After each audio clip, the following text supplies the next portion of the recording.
이제 그다음에 이제 우리 기도에 대한 부분들을 다 마무리할 계획을 가지고 있습니다. 우리 주기도문에서 다섯 번째 우리 이제 기도죠. 우리가 우리에게 잘못한 사람을 용서하여 준 것 같이 우리 죄를 용서하여 주시고. 아멘. 우리 이 기도대로 살아가고 있나요? 용서죠, 용서. 어떻게 보면 가장 큰 사랑은 용서입니다. 예수님께서 십자가에서 우리를 향한 하나님의 사랑을 보여주셨는데 그 십자가는 뭐예요? 용서죠, 용서. 그렇죠. 베드로가 예수님께 한 7번만 용서해주면 됩니까? 그러니까 뭐라고 말씀하시죠? 그렇죠. 7번씩 70번이라도. 이라도는 뭐예요? 딱 7번씩 70번 용서해주는 사람도 없지만 그 이상도 뭐예요? 용서해주는 것이 진짜 사랑이다라고 말씀해 주고 계십니다. 그래서 쉽게 말하면 우리 주기도문을 통하여서도 우리가 무엇을 기도할 것인가? 우리가 우리에게 잘못한 사람, 나에게 잘못한 사람이잖아요. 그렇죠? 그 사람을 용서하여 준 것 같이 우리의 죄를 용서하여 달라라고 기도합니다. 그래서 우리가 보면 우리의 죄를 용서하여 달라라고 기도하는 것이요, 우리를 구원해 달라 이런 의미는 아니죠. 우리가 구원받은 자로서 우리가 하나님께 또 일상생활에서 지은 죄에 대해서 용서받을 것들이 있습니다. 그것을 용서해 달라고 기도하는 부분이 되어지는데 먼저 무엇이 선행되어지는 거예요? 우리가 나에게 잘못한 사람을 내가 용서해 주는 것처럼 우리의 죄를 용서해 달라. 이렇게 이제 기도하고 있는 거죠. 이걸 잘 이해하셔야 됩니다. 그럼 내가 남을 용서해야지만 하나님이 나를 용서하시는 것인가? 그런가요?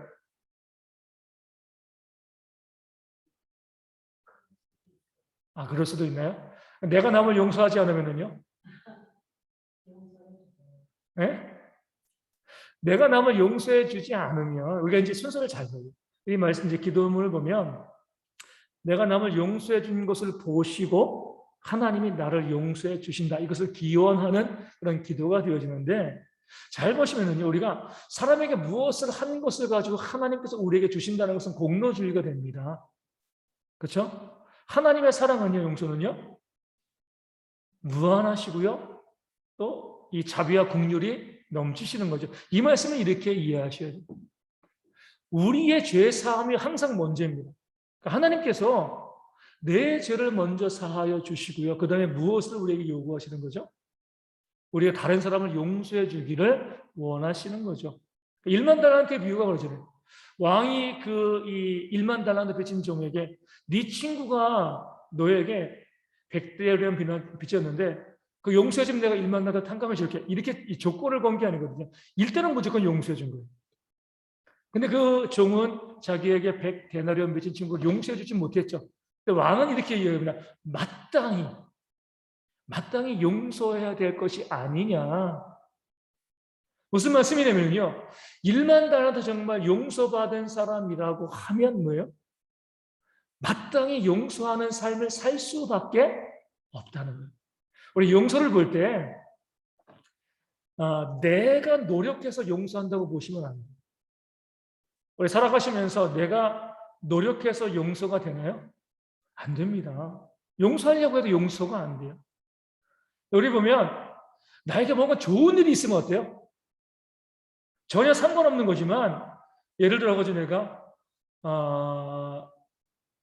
이제 이 회사에서 좋은 직장에 이제 취직하게 됐다든가 사업이 이제 점점 이제 막 대박을 쳐가지고 그러면은 집에서 자녀들이 막 부모 성가시게 하는데 어때요? 다 용서되는 거예요. 내가 좋은 일이 있으면 전혀 다른 일인데도 내게 좋은 일이 있으면은요 용서가 되는 겁니다. 이게 바로 용서의 핵심인 거예요. 이 아이를 내가 용서해 줘야지 의지적으로 하는 것이 아니라 내가 좋은 일이 있으면은요 그냥 모든 것이 용납되어지고 용서해 줄 수가 있는 거죠. 우리가 이웃을 용서하는 것도 마찬가지입니다. 실제로는요 내가 용서하는 게 아니에요.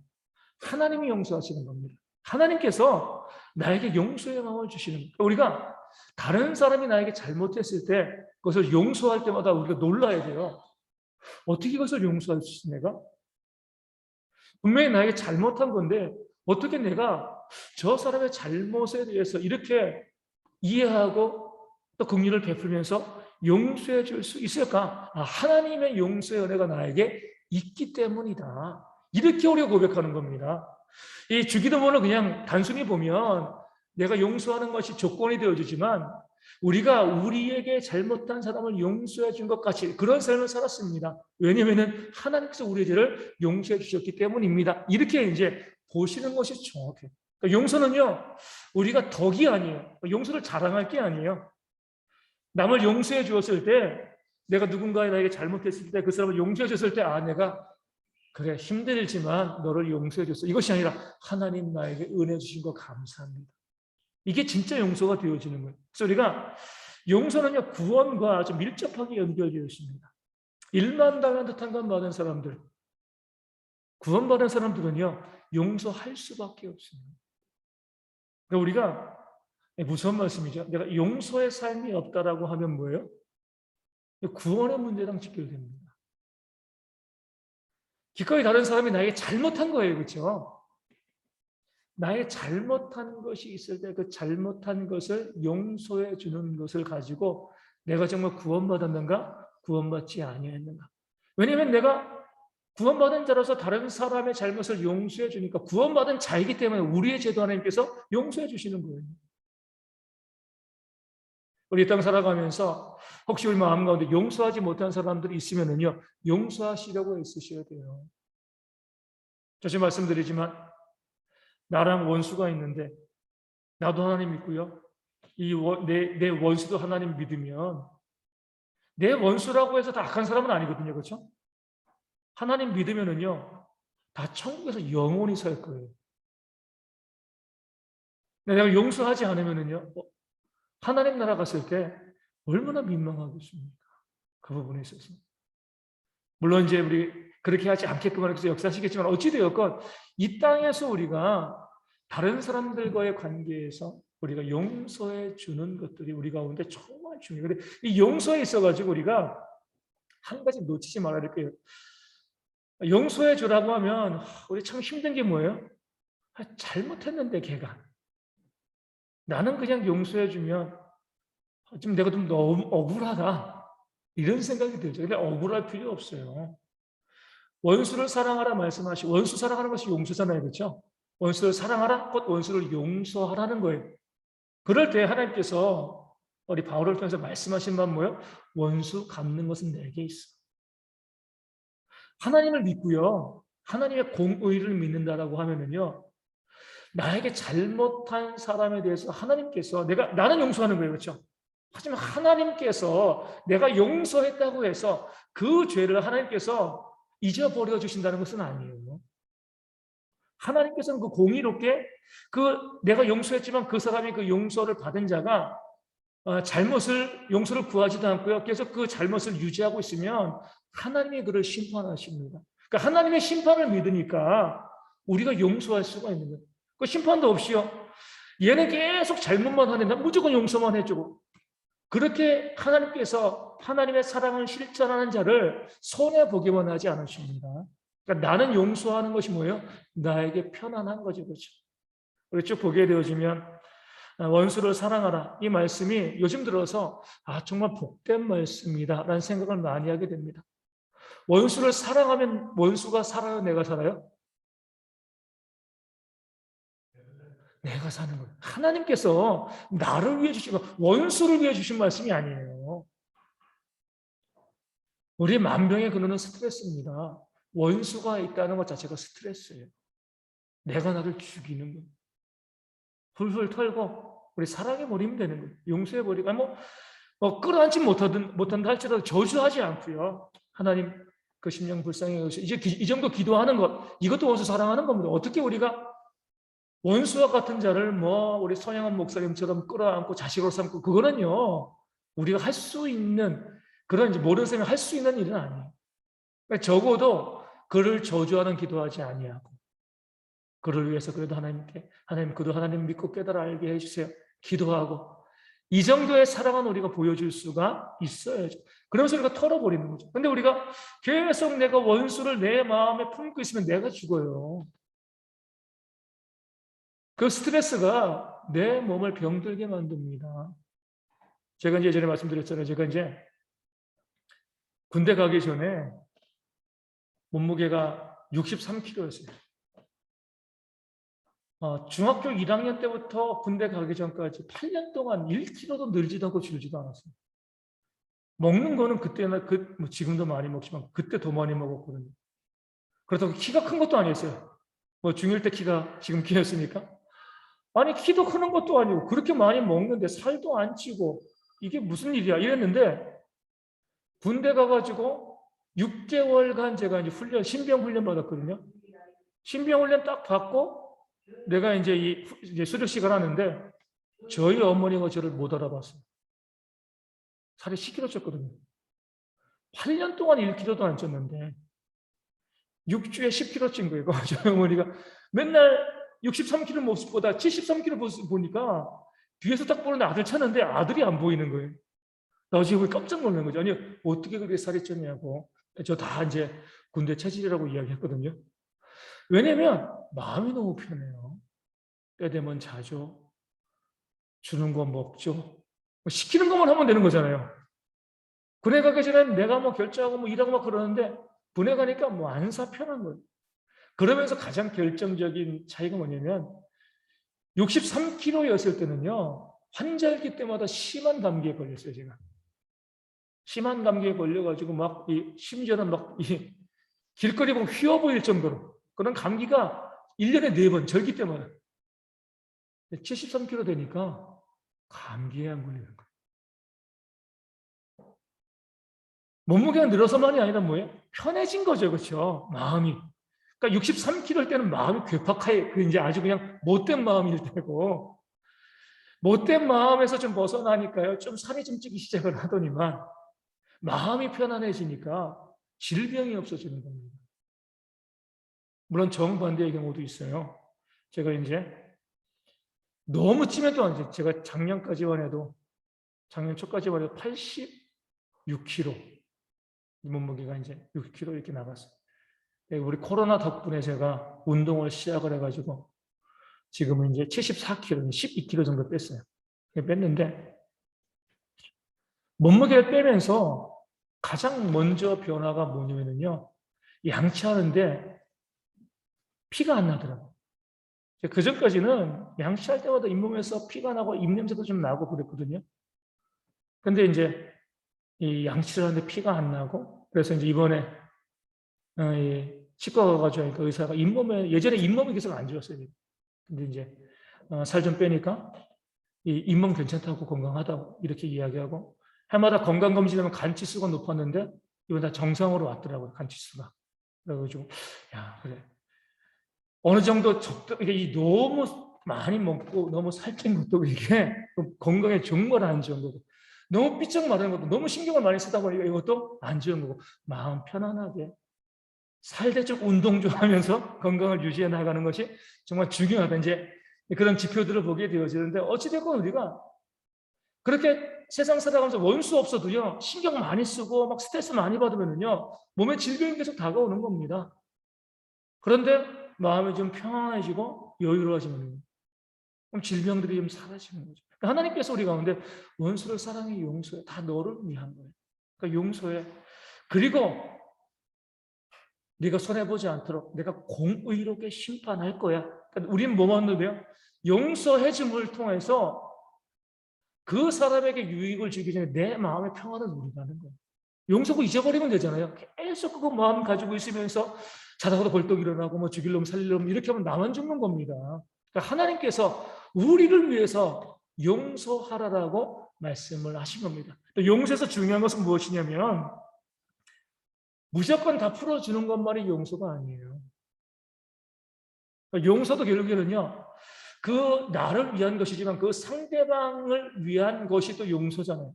무슨 말씀을 드리냐면 그 상대방이 갚을 능력이 내가 죄 지은 것에 대해서 변상하고 갚을 능력이 전혀 없으면 그냥 깨끗이 잊어버리시면 돼요. 그래서 갚을 능력이 있으면은요 그것을 갚게 하는 것도 용서입니다. 잘 보셔야 돼요. 우리는 무조건 그냥 용서하면 잊어버리는 거 그냥 그래 나한테 뭐 주먹으로 한 대 쳤는데 거기에 대해 가지고 그래 뭐 잊어버리지 이것이 아니라 그 사람이 나를 주먹으로 치고 그것에 대해서 그 사람이 뭐예요? 자신이 그 잘못을 깨달아 알지 못하고 용서를 빌지 못하면 하나님의 심판이 임하는 거잖아요. 그러니까 그 사람에게 정말 유익하기 위해서는요, 야, 그 잘못된 거야, 그 부분에. 나는 용서하지만 그 부분에 대해서 네가 잘못을 인정하고, 만약에 내 아들이 다른 사람을 쳤어요. 그럼 자녀에게 가서 용서를 빌어라. 그 사람이 너를 용서했다 할지라도 네가 가서 잘못된 부분에 대해서는 네가 용서를 빌어야지. 누군가 돈 빚진 것이 있어요. 그러면 내가 1,000만 원 빚졌는데 용서해 줄게. 그 사람이 얼마든지 갚을 수 있는데도 그냥 용서해 주는 용서가 아니에요. 그 사람에게 악하기 때문에 그 갚아. 그거 우리 믿는 자에 대해 이자는 받지 않지만 그걸 갚는 것이 너에게 유익한 거예요. 그러니까 그 상대방에 따라서 그 상대방이 잘못한 일이 있을 때 갚을 수 있는 능력이 있으면 갚게 하는 것도 진짜 용서입니다. 갚을 수 있는 능력이 있음에도 불구하고 무조건 그냥 괜찮아, 안 받아. 이거는 그 사람을 더 악하게 만드는 거예요. 그렇기 때문에 그런 부분에 대해서 우리가 철저하게 용서의 개념을 가지고 용서할 수 있는 것, 이것이 바로 믿는 자들의 모습이 되어지는 거죠. 6번째 기원은 뭐냐면 우리를 시험에 빠지지 않게 하시고 악에서 구하소서. 그러니까 시험은 항상 믿는 자들을 공격을 합니다.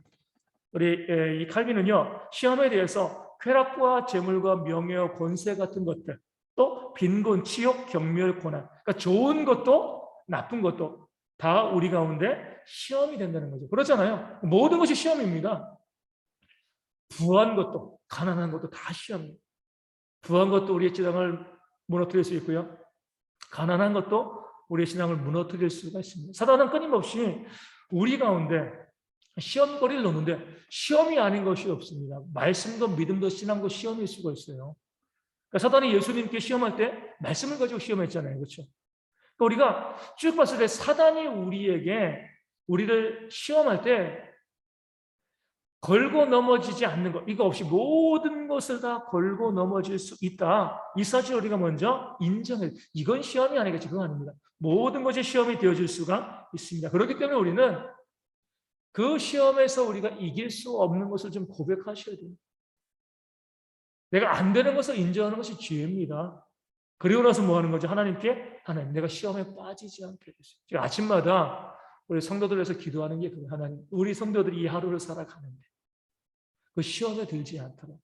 그러니까 시험에 빠진 사람을 건져내는 것, 이것이 아니라 아예 애시당초 그 시험의 유혹에 빠지지 아니하도록 우리의 성도님들의 발걸음 하는 모든 일 가운데 하나님 은혜를 더해달라고 이제 아침마다 기도를 하거든요. 그러니까 매 순간순간마다 우리 안에 시험이 있기 때문에 하나님이 돕지 않으시면은요, 시험에 반드시 듭니다. 그러니까 우리가 아마 영적인 민감함을 가지고 잘 살펴보시면 기도한 날과 기도하지 않는 날, 내 삶이 어떠한가? 기도했을 때 하나님께서 어떻게 인도하시고 내가 기도하지 않았을 때 어떤 시험과 올무가 나에게 다가오는지를 좀 잘 우리가 민감함을 가지고 보셔야 돼요. 그러면은요, 기도한 날과 그렇지 않는 날과의 차이점이 분명히 보여지게 되어집니다. 우리가 기도할 때는 우리가 시험에 빠지지 않도록 우리 기도하시고요. 또 우리가 시험에 빠지지 않는다는 것 자체가요, 시험이 없다는 것을 의미하는 건 아니에요. 시험에 빠지지 않는 것은 우리가 시험을 이기면 되는 거거든요. 그렇죠? 우리에게 감당치 못할 시험 당함을 허락하지 아니하셨다라고 이야기잖아요. 그러니까 우리 가운데 계속 시험이 다가오는데 우리가 기도할 것은 하나님, 이길 수 있는 시험, 내가 능히 극복해낼 수 있는 시험을 우리 가운데 달라고 기도하시는 거예요. 우리 욥을 우리가 새벽기도마다 이제 감사절을 보고 있는데 자식들 다 죽었고요, 재산 다 잃어버렸고 몸에 병들고 아내는 도망갔습니다. 어떻게 그렇게 감당하기 어려운 시험을 욥에게 주셨을까? 감당할 수 있으니까 주신 거예요. 동방의 의인이잖아요. 그렇죠? 저 같으면 감당하지 못하지만 욥은요, 그것을 감당할 만한 믿음이 있었습니다. 그러기에 그 끔찍한 시험이 욥에게 다가간 거죠. 하나님께서는요, 우리로 하여금 우리가 시험에 들지 않게 이제 해달라고 기도할 때에 우리의 삶에 전혀 시험거리가 없게 해달라는 게 아니에요. 우리가 감당할 수 있는 시험을 이겨 주시고, 왜냐하면 그 시험을 감당할 때 갑절의 복이 있거든요. 시험 없이 살아가는 것과 시험을 이기고 살아가는 것은 전혀 다릅니다. 시험 이기고 살아가는 것 가운데 하나님이 주시는 복이 훨씬 더 커요. 시험이 없으면은요, 하나님의 은혜도 없습니다. 우리 잘 말씀드린 것처럼 이스라엘 백성들이 홍해 앞에 다다라서 앞에는 바다고요, 뒤에는 애국 군대가 있으니까 뭘 본 거예요? 홍해가 갈라진 걸 본 거죠. 그런 것이 없으면은요, 그런 성경도 그런 역사도 기록되어지지 않는 겁니다. 그러니까 시험이 있는 것 자체가 하나님께서 우리에게 더 복된 것을 주시기 위한 통로이기 때문에 우리가 감당할 시험이 우리 가운데, 우리가 감당할 만한 시험이 우리 가운데 다가온다, 이 사실을 우리가 믿음으로 고백하셔야 돼요. 그리고 난 다음에 이런 경우 있어요.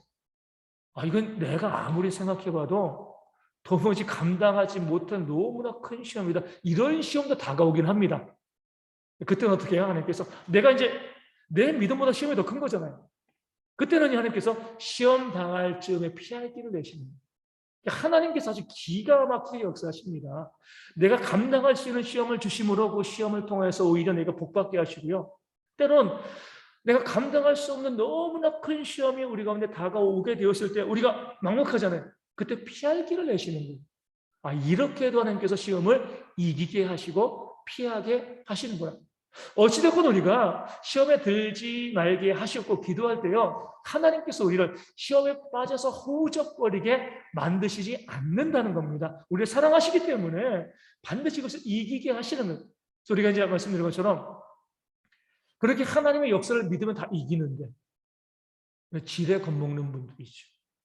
그러니까 시험을 당할 때, 문제가 발생했을 때 하나님은 이길 길을 다 준비해 놓으셨기 때문에 믿음으로 기도하고 나가면 이기는데요, 미리 겁을 먹고 도망가는 분들이 있어요. 그러면은요, 정말 시험에 빠지는 겁니다. 그때는 내가 감당할 수 있음에도요, 내가 하나님께 기도하고 부르짖지 아니하고요, 내가 도망가면은요, 시험에 빠질 수밖에 없는 거죠. 그래서 우리가 항상 우리 삶에 계속 보면은 문제와 어려움들이 발생을 합니다. 그런 문제 어려움이 발생할 때 하나님께서 내가 감당할 만하니까, 아니면 내가 감당하지 못하면 피할 길을 내실 거니까 두려워하지 않고요, 오히려 시험 앞에서 기대하면서 기도하는 모습이 있어야 되는 거죠. 우리 이제 신앙이 좋으신 분들 중에서 이렇게 말씀하시는 분들이 있어요. 목사님, 마지막에 주님 오시기 전에 7년 대환난이 있는데 나는 그 환난에서 믿음을 지킬 자신이 없어요. 이렇게 말씀하시는 분들이 있습니다. 우리 여기 있는 우리 성도님들은 믿음을 지킬 자신이 있나요? 환난 가운데.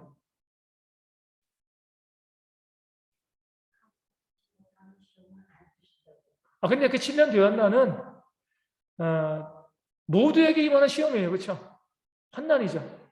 근데 하나님께서 그래서 이제 거기에 대해서 나는 그렇게 큰 환난 가운데 있으면 나는 믿음을 버릴 것 같은데, 이렇게 말씀하시는 분들이 있습니다. 근데 우리 권사님 말씀처럼 하나님께서 감당하게 하시는 거죠. 뭐냐면은 이렇게 보시면 돼요. 내가 그 마지막 환난의 시기를 이길 만한 믿음이 있으면 당연히 그 환난의 시기를 통과하게 하실 거고요. 내가 그것을 감당할 만한 시험이 없으면은요, 그 전에 데려가실 거예요. 결코 우리가 시험에 빠져가지고 이렇게 호적거리게 만드시지 않습니다. 예레미야에 보면 이전 표현이죠. 이전 이제 이 개역 성경, 개역개정 말고 하나님께서 화액 전에 우리를 데려가신다라고 말씀하셨어요. 왜 저 젊은 목사님을 이렇게 일찍 데려가셨을까? 화액, 그런 고난과 환난, 그 감당하기 어려운 그 시험 이전에 뭐예요? 그 심령을 하면서 취하여 가신 겁니다. 우리가 그 당시 어떤 사람의 죽음을 봤을 때는 저렇게 잘 믿는 사람이, 저렇게 신앙에 좋은 사람이 장수하지 못하고 왜 이렇게 일찍 죽어? 안타까워하지만 나중에 보면요, 그가 그 당시에 죽은 것이 하나님의 은총일 수가 있는 거예요. 그러니까 하나님께서는 우리가 감당할 수 있는 그 시험만 주시고, 우리가 7년 대환난을, 그러니까 순교도 마찬가지입니다. 순교할 수 있는 믿음이 있으면 순교의 자리에 이끌어 가실 거고요. 순교할 만한 믿음이 없으면 고난 전에 우리의 심령, 우리의 영혼을 거두어 가실 겁니다. 그러니까 우리가 염려할 게 없어요. 하나님께서 우리 시험에 빠져서 우리가 막 믿음을 배반하게 만드시는 그런 하나님이 아니시기 때문에 그렇습니다. 우리가 항상 이 땅 가운데 보면서 그 시험을 우리가 바라보시고, 또 어떤 시험이건 시험은 우리가 이겨내기만 하면 복된 거예요. 그 자체로는 좀 힘들지만 그 시험을 이기면 복되지 않는 시험이 없습니다. 그렇기 때문에 우리가 시험을 하나님의 은혜와 축복의 복의 기회로 삼는 것이 믿는 자들의 모습이 되십니다. 우리가 우리 지금 나와 있는 것처럼 우리를 시험에 빠지지 않게 하시고 기도하실 때에 하나님 우리가 여기서 시험에 빠지다는 것은요 완전히 시험에 정복당해서 넘어지고 죽기까지 이르는 그런 상태를 의미하는 거죠. 우리가 시험에 들지 않게, 우리가 시험을 만나지 않게, 이것이 아니에요. 시험이 있고 어려움과 문제, 아픔이 다가오지만 능히 이겨낼 수 있는 그런 모습이 있도록 기도하시고, 마지막으로 악에서 구하소서. 우리를 그 죄악에 완전히 넘어지지 아니하도록 우리를 구해달라고 기도하는 거고요. 이것이 우리가 어떻게 보면 우리 가정에서 우리 자녀들을 위해서 기도해야 될 가장 중요한 기도의 제목 중에 하나입니다. 하나님, 내 자녀들이 시험에 빠지지 않도록 악에서 구하소서. 매일 매 순간마다 얼마나 많은 시험과 유혹들이 우리 자녀들 가운데 다가와요. 그럴 때 그때 이길 수 있도록 기도하는 것, 이것이 바로 부모된 자의 책임이 되어지고요. 교회의 일꾼된 자들의 책임이 되어지는 겁니다. 마지막 주기도문의 결론이죠. 나라와 권능과 영광이 영원히 아버지의 것입니다. 아멘. 나라와 권능과 영광이 영원히 아버지의 것입니다.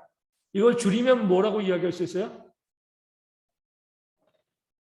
나라와 권능과 영광이 영원히 아버지의 것입니다. 뭐라고 줄일 수 있을까요? 이게 바로 하늘에 계신 우리 아버지, 천구주입니다. 하늘에 계신 온 우주의 창조자, 모든 나라와 백성 위에 왕 되시는 하나님, 그 하나님이시기 때문에 나라와 권능과 영광은 영원히 아버지의 것입니다. 하늘에 계신 우리 아버지를요, 좀 더 풀어 쓴 것이 나라와 권능과 영광이 영원히 아버지의 것입니다. 기도할 때 마지막으로 다시 한번 확인하는 겁니다. 하늘에 계신 우리 아버지를 부르고요. 6가지 기원을 딱 하고 맨 마지막에 나라와 권능과 영광이 영원히 아버지의 것입니다. 다 하나님의 소유이고 다 하나님이 주관자이시니까 기도하는 거죠. 하나님의 능력이 없으면 왜 기도해요? 기도할 이유가 없습니다. 능력 있으시니까, 전능하시니까 우리가 6가지 기원을 해나가는 것이지, 하나님께 능력이 없으면은요, 우리가 그 하나님을 신으로 섬길 수도 없는 거죠. 기도할 이유가 없습니다. 그래서 우리가 마지막으로 나라와 권능과 영광이 영원히 아버지의 것입니다라고 고백할 때 하나님 그 능력이 있는 줄로 믿습니다. 그 능력대로 우리 가운데 역사할 줄로 믿습니다. 그리고 맨 마지막에 뭐예요? 아멘이죠. 아멘. 아멘은 무슨 뜻이죠? 그대로 이루어질 것을 믿습니다. 그러니까 야고보서에 나오죠. 우리가 정함이 없는 기도. 우리가 기도했을 때는요, 우리가 반드시 믿어야 돼요. 하나님께서 내 기도를 들으시고 반드시 이 기도 가운데 응답하실 것을 믿고 기도해야지, 열심히 기도 쫙 다 하고 나서 아멘이 없는 거예요. 될까? 예전에 이제 참 민망한 장면을 좀 보게 된 거죠.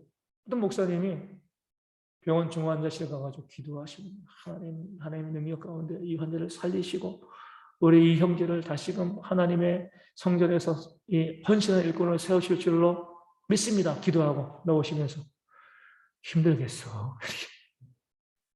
이게 뭐가 기도예요, 그렇죠?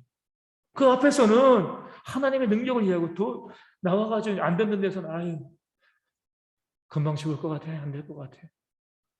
이렇게 기도하지 말라는 거죠. 하나님께 능치 못할 일이 어디 있습니까? 우리가 기도하면서도요, 의심하며 기도해요. 기도는 잘해요. 그런데 마음속에서는 안 되지 뭐. 저게 될 리가 있어? 이렇게 기도하는 경우들이 있어요. 그런 마음을 사단이 줍니다, 우리 가운데. 왜냐면 너무나 우리가 기도하는 내용 중에서 이거 안 될 것처럼 보이는 그런 내용들. 그런 것들이 있잖아요. 이게 정말 될까? 네. 그때 우리가 아멘을 다시 하면서 그래, 하나님은 전능하신 분입니다. 하나님께 능치 못할 일이 없으시니까 그 하나님을 믿고 하나님께서 원하시면 반드시 이 일이 이루어질 것으로 믿고요, 기도하는 거죠. 그 결과를 어떻게 주실지 모르지만 기도하는 내가 믿음을 잃으면 안 돼요. 기도하는 나는 믿음을 가지고 기도하는 겁니다. 그래서 아멘으로 우리가 이 당당하게 고백하는 것이 우리 기도의 마지막이 되어야 합니다. 48번 보면 주기도는 지켜야 할 표준이다. 터툴리안이 주기도를 합법적인 기도라고 부른 것은 옳은 말이며 훌륭한 말이다. 그는 은연중에 모든 다른 기도는 법 밖에 있고 따라서 금지를 당한다는 뜻을 표시하였다. 터툴리안이라는 신학자가 이제 주기도가 모든 기도의 표준이다 이렇게 말씀하고 있습니다. 그렇기 때문에 우리도 마찬가지예요.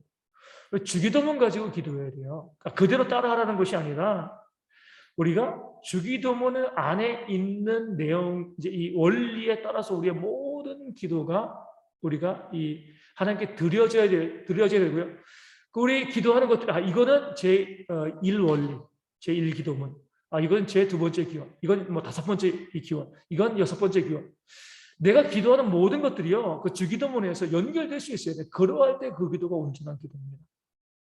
그런 것이 없이 내가 기도하게 되어지면 그것은 우리 기도의 표준에서 벗어나는 거예요. 주기도문 그대로 기도하라는 것이 아니라 그 안에는 원리를 가지고 우리의 기도가 그 안에 다 담겨져 있어야 됩니다. 그러면서 봤을 때 하나님, 나에게 재물 주세요. 그럴 때 어떻게 기도해야 돼요? 이걸 원리를 어디에다 연결시키는 거죠? 일용할 양식을 달라는 기도. 그 재물을 가지고 일용할 양식을 내가 받고 그 이외의 것은 뭐예요? 하나님의 나라와 영광을 위해서 쓰겠습니다. 그러니까 내 기도를요, 주기도문에 다 연결시킬 수 있어야 돼요. 그래서 그 안에 들어있으면 그 기도가 온전한 기도입니다. 그러지 않냐고 하나님, 내가 잘 먹고 잘 살고 싶어서 누리고 싶어가지고 나에게 물질 주세요. 주기도문 밖에 있는 기도 응답되어질 리가 없습니다.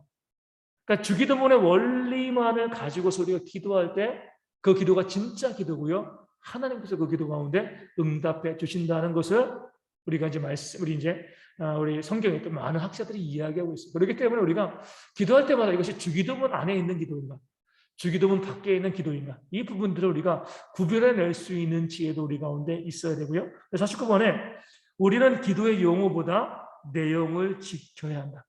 그러니까 기도의 표준이잖아요, 주기도가요. 그러니까 참 이 주기도문이라고 하면서부터 문제가 왔습니다. 기도문이 아니에요. 그러니까 예수님께서 너희는 이렇게 기도하라라고 하면서 어떤 기도문을 주신 것이 아니라 기도의 원리를 알려주신 거잖아요. 사람들은 이 주기도문을요, 주기도를 주기도문으로, 그래서 가운데 이 기도를 빼면 뭐가 돼요, 주기도문이? 주문을 외워보자, 그렇죠? 이게 부적이 되어지는 경우들이 많이 있습니다. 주기도문만 무조건 외우면 된다는 거예요. 그럼 어떤 능력이 나타난다? 그렇지 않습니다. 주님께서 우리 가운데 알려주신 기도의 원리죠. 우리 일상생활을 하면서, 신앙생활을 하면서 우리가 부적과 무당적인 요소들이 우리 가운데 너무나 많이 있어요. 주기도문도 마찬가지입니다. 우리가 그 기도의 의미를 깨달아 알고 그 기도를 온전히 해 나가야 되는데, 이것만 뭐 내가 10번 외우면 20번 외우면 다 만사형통해. 그럼 부적 붙이는 거랑 뭐가 달라요? 예전에 야베스의 기도도 그랬죠. 그 기도 가지고서 책상에도 붙이고 화장실에도 붙이고 직장 사무실에도 붙이고 그 기도만 그대로면 다 이루어진다. 그것을 교회에서 장려했잖아요. 무당입니다, 무당. 올바른 신앙이 아니에요. 또 뭐가 있어요? 이 승용차 뒤에다가 성경책 놓아두고 다니시는 분들. 성경은 안 읽어요. 성경책이 2차 가운데 있으면 교통사고 예방해 줄 거야. 부적이에요, 부적. 십자가 목걸이도요. 내가 십자가 목걸이 내가 하면서 늘 내가 주님의 십자가의 은혜를 내가 묵상하고 그러면 아무 문제 없습니다. 그런 거 하나도 없이 그냥 십자가가 나를 지켜줄 거야. 이렇게 하는 것도 부적이 되어지는 거예요. 성경에 나오는 대표적인 부적이요, 누후수단이잖아요. 모세가 광야에서 만들었던 놋뱀, 히스기야가 때려 부셨습니다. 그 자체가 무상과 부적이 되어진 거예요. 우리 가운데 그런 잘못된 신앙들이 참 많은데 주기도문도 그 중에 하나가 되어줍니다. 우리가 정말 주기도문을 잘 묵상하기 위해서 또 한번 읽고 또 이런 건 문제가 없지만 주기도문만 읽으면 뭐 만사형통하고 늘 그것만 고백하면 병에서 나음받고 이런 식으로 해나가면 절과 무당과 우리 신앙이 다를 바가 없습니다. 주기도문을 주신 이유는, 주기도를 주신 이유는요, 그래서 어떤 분은 이렇게 이야기해요. 주기도문 하니까 너무 듣기 싫어가지고 예전에 제 신학교에 계신 우리 교수님은 예가 기도다. 예수님께서 가르쳐 주신 기도이다. 이렇게, 그것도 참 좋은 것 같아요. 주님께서 가르쳐 주신 기도이지 어떤 주문처럼, 주기도문처럼 이것을 가지고 해나가는 것은 잘못된 것이 되어질 수 있습니다. 그래서 우리가 항상 그 기도의 용어보다는 내용을 지키는데 우리가 애써야 되고요. 우리 50번에 보면 일정한 시간에, 기도의 원리죠. 일정한 시간에 기도하라. 기도의 시간을 정해 놓으라는 거죠. 시간을 정해 놓고 지키고 있나요? 우리 병원에서 약 받으면 어때요? 복용 시간 잘 지키잖아요. 그렇죠? 근데 기도의 시간은요. 왜 하나님께서 우리 가운데 기도의 시간을 정해놓기를 원하시냐면요. 우리가 다 아세요. 정해놓지 않으면 자꾸 밀려요. 다음에, 그래, 이거 먼저 해야지. 자꾸 밀립니다. 그러니까 하나님께서 그 정해진 시간에 기도하는 것 자체를 기뻐하신다기보다 우리에게 기도의 우선순위를 세우라는 겁니다.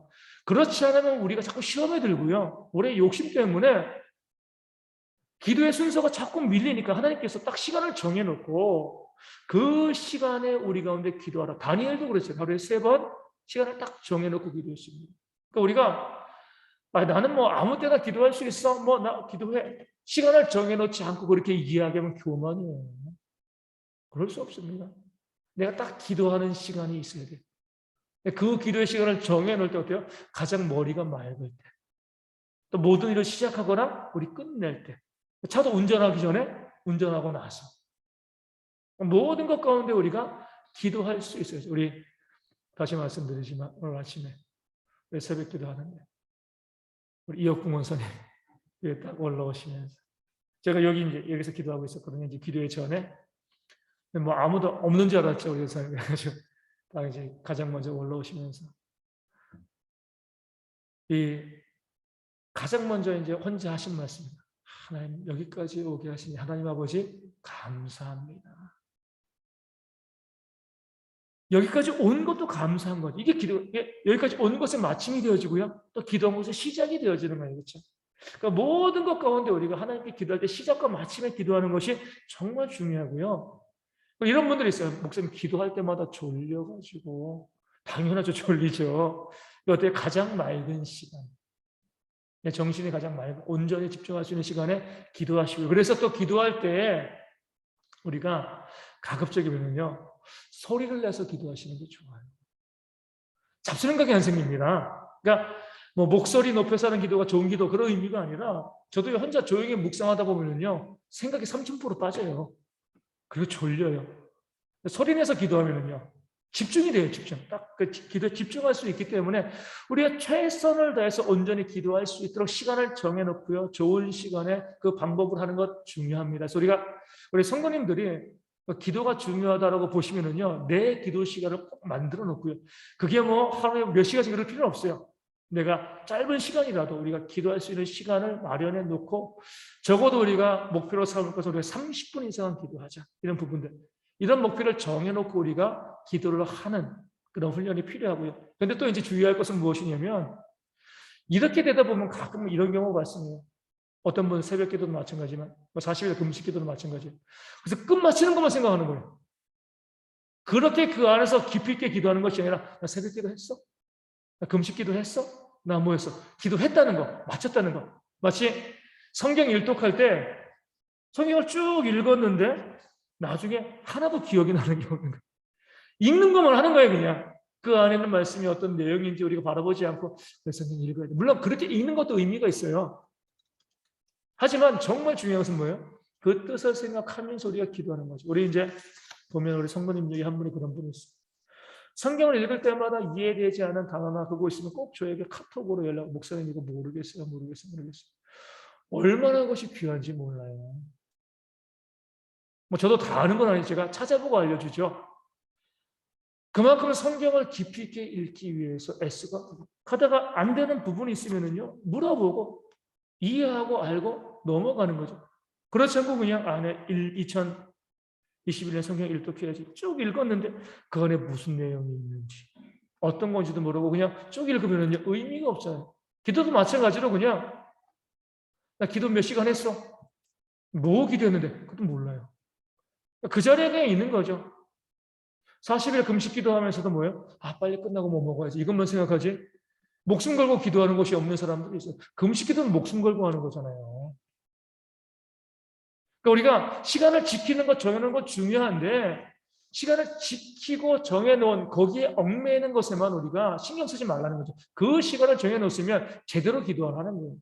이게 바로 기도의 시간을 정하라 그런 의미가 되고요. 또 51번의 기도는 참으면서 계속하라. 하나님께서 우리에게 주실 때 우리가 지난번에 플라톤의 기도도 이야기한 것처럼 이방인들도 그렇게 기도한 것처럼 하나님은 우리가 보기에 좋은 것이 아니라 우리에게 좋은 것 주시죠. 내가 보기에 좋은 것이 아니에요. 정말 나에게 좋은 것을 주십니다. 우리 이제 어린아이를 키워보 우리 김영 우리 집사님도 이제 어린이집 교사인데 아이들이 요청하는 것 중에 좋은 게 아이들에게 좋은 게 별로 없어요. 단 것들, 맛있는 것들, 뭐 자기들 보기엔 다 내가 보기엔 좋지만 우리 어른들끼리 사랑하는 자 입장에서 보면은요 안 좋은 거예요. 그러니까 하나님도 마찬가지입니다. 우리가 하나님께 구하는 것 중에 정말 우리에게 유익하지 않는 것들이 많습니다. 그러기에 하나님께서 어때요? 우리가 아무리 기도해도 우리에게 유익하지 않는 것은 주시지 않죠. 그리고요, 우리가 구하는 것이 정말 좋은 것이라 할지라도 뭐예요? 하나님 가장 좋은 때에 주십니다. 이게 중요해요. 이건 하나님께서 원하시는 것 같은데.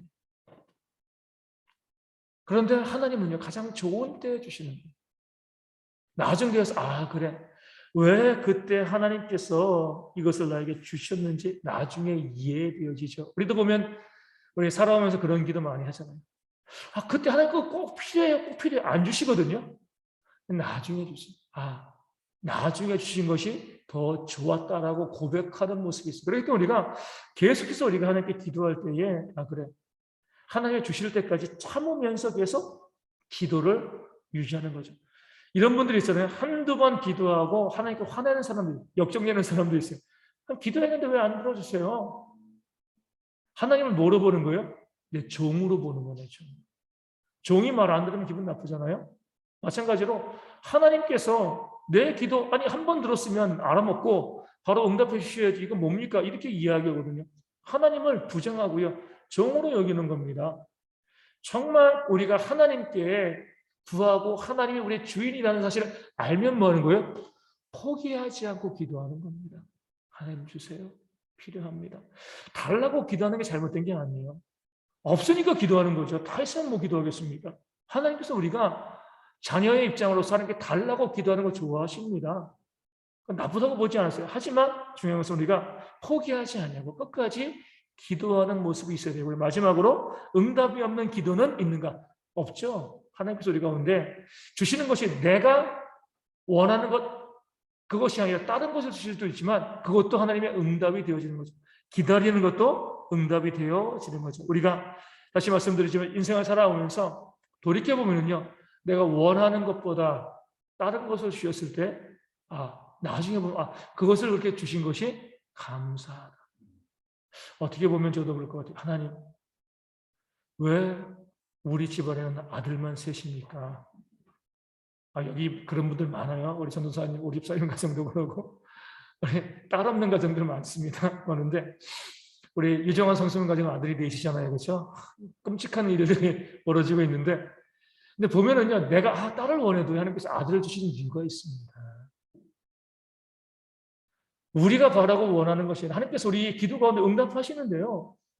정말 우리 가운데 좋은 거 주시기 때문에 나중 보면 하나님 왜 그렇게 하셨는지 참 감사합니다. 내 자녀들의 삶에서 직장, 대학 많은 부분도 그러잖아요. 내가 정말 기도하는데 전혀 엉뚱한 것을 주실 때가 있어요. 보면은요, 나중에 그렇게 하시니 감사합니다. 이런 고백이 나오게 되어지는 겁니다. 우리가 하나님께서 우리의 기도 가운데 응답하지 않는 것이 없으시다. 우리 기억하여 주시고요. 우리 항상 기도하기를 쉬지 아니하고 특별히 주기도문의 원리에 따라서 온전히 기도하는 모습들이 우리 가운데 있기를 소망합니다.